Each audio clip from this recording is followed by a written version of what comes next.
Hey everybody, today we're going to be talking about a micro converter from Blackmagic.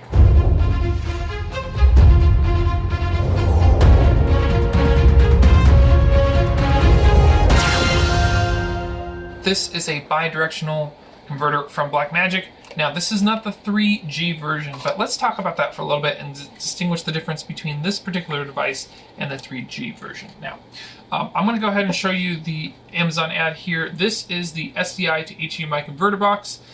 This basically works one way. So you take SDI signal and convert it to HDMI.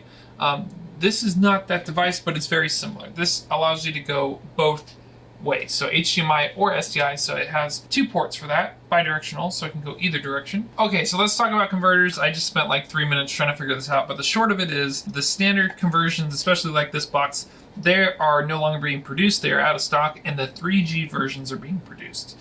So let's go ahead and crack this guy open and look at it to see what it can do. All right, so pretty simply, we just open this box here. Blackmagic's known for their kind of, what is that, like a dark navy blue design. So pretty simple micro converter, bi-directional, right? So there's, I guess, two different flavors of this particular box. There's this older one, technically, which is hard to come by, and the newer one, which is only on pre-order as of December 2020. They are rated for the same thing. They both can do 60 frames at 1080p. They both have two HDMI inputs, two HDMI ports, not inputs. One's an input and one's an output. And the same is true with the SDI. One's an input and one's an output. So you can go from SDI to HDMI or from HDMI to SDI. You can go cross, or you can go into one SDI and out of an SDI if you only have one signal. And that will also push it out to HDMI. So this is a pretty nice utility box that can do several things. It does have a micro USB power on it. Let's look at that overhead just to give you a better idea of what that micro USB setup looks like.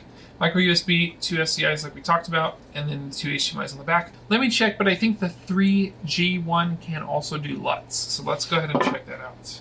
Just keep in mind when it says 2K, it's talking about 1080 in this case. So 1080p at 60 frames a second, which is the same rating as what this one is for. But it looks like it's the exact same box. Just the branding and the labeling and that kind of stuff is a little different to say 3G, which is definitely a popular term for HD broadcast situations. So in my particular case, I don't really see a strong reason to upgrade or to get rid of these boxes because most of my stuff is either 4K, which I'm using the 4K boxes versions of this, or if I'm doing a 1080 stream, I'm only doing 30 frames a second. I'm not doing any high-end gaming or anything like that. So these boxes are typically just fine for what I'm using them for, and they're relatively cheap. I mean, the base price is what, $65 or something for this unit plus a power. So I tend to just take a USB cable, right, and plug that into a multi-bank power brick of some sort, or an individual power brick, depending on my situation and what I'm trying to run. So that's what the microconverter is and what it does. Thanks for watching. We'll see you in the next one.